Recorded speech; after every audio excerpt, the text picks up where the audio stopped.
दोपहर करीब 1 बजे जब अमेरिकन फ्लाइट का लैंड करने का टाइम होता है, उसी टाइम पर ग्रीन कैनबरा के एयरपोर्ट पर आतंकवादी एक बॉम्ब ब्लास्ट करते हैं। लेकिन इससे पहले कि वो रास्ता क्लियर कर पाते, जो केएलएम फ्लाइट का कैप्टन जैकब होता है वो प्लेन की स्पीड बढ़ा देता है और थोड़ी ही देर में प्लेन 100 किलोमीटर पर आवर की स्पीड को क्रॉस कर जाता है।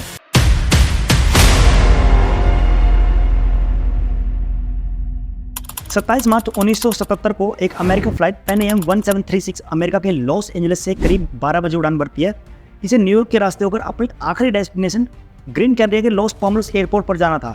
फ्लाइट में करीब 396 लोग सवार थे, जिसमें 380 पैसेंजर और फ्लाइट कैप्टन विक्टर ग्रब्स में 16 क्रू मेंबर्स थे। विक्टर ग्रब्स को अपने पूरी लाइफ में 14,380 फ्लाइट आवर्स का एक्सपीरियंस था। उस दिन सुबह करीब 5:30 बजे एक और फ्लाइट KLM 4805 नीदरलैंड के एम्स्टर्डम से ग्रीन कैनबरा की उड़ान भरती है।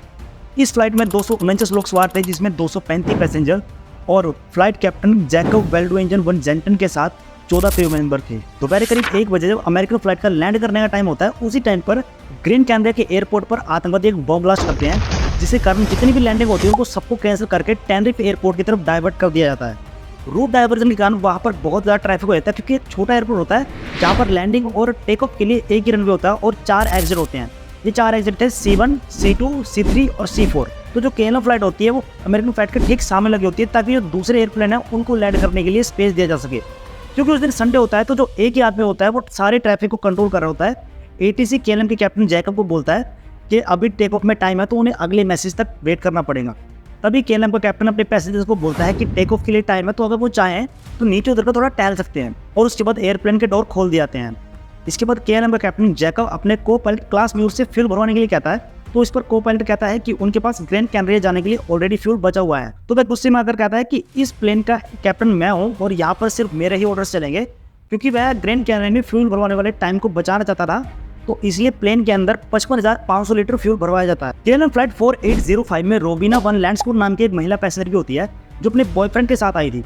वह मूल रूप से लॉस रोडियस की रहने वाली थी, क्योंकि अगर ये फ्लाइट लॉस रोडियस पर लैंड ना होकर अपनी मेन डेस्टिनेशन ग्रीन कैनबरा पर लैंड होती, तो उसे एक और फ्लाइट लेकर वापस से लॉस रोडियस के लिए आना पड़ता। और अब जबकि ये फ्लाइट लॉस रोडियस पर ही लैंड होती है, तो वापस ना जाने का फैसला करती है और वहीं पर उतर जाती है।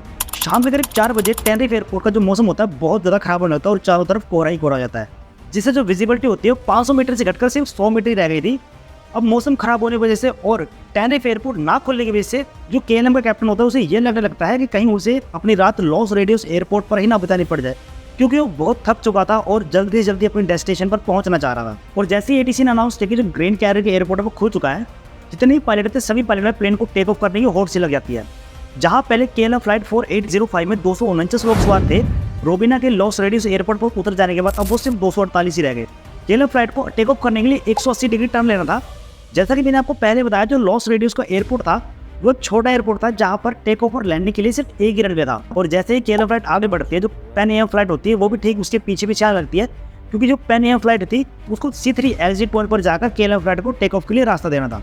अब जो पैन AM फ्लाइट होती है वो ATC को पूछती है कि उसे कौन से एग्जिट पॉइंट पर जाकर KLM फ्लाइट को रास्ता देना है। इस पर ATC का जवाब आता है कि उसे C3 एग्जिट पॉइंट पर जाना है और KLM फ्लाइट को रास्ता देना है। बस यही बात जो थी वो कम्युनिकेशन गैप कारण जो पैन AM फ्लाइट का कैप्टन होता है वो सुन नहीं पाता और वो C3 को क्रॉस करते हुए C4 के पास जाकर प्लेन को रोकता है।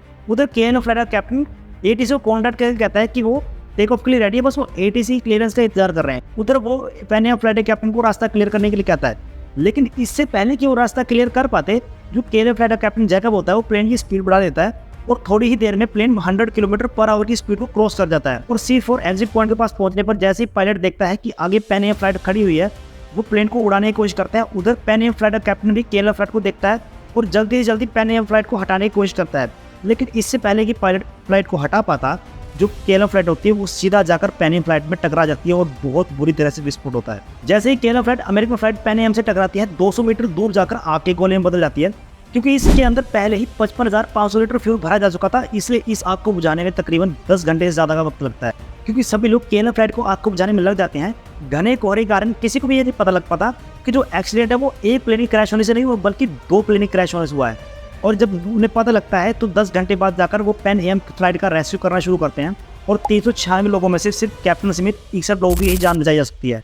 KLM फ्लाइट में सिर्फ एक ही पैसेंजर जो रोबिना वन लैंडस्कोट होती है वही जिंदा बच पाती है, क्योंकि वो पहले ही लॉस रेडियस पर उतर जाती है। इन दोनों प्लेन क्रैश में टोटल 583 लोगों की मौत होती है और ये दुनिया का सबसे घातक एक्सीडेंट बन जाता है।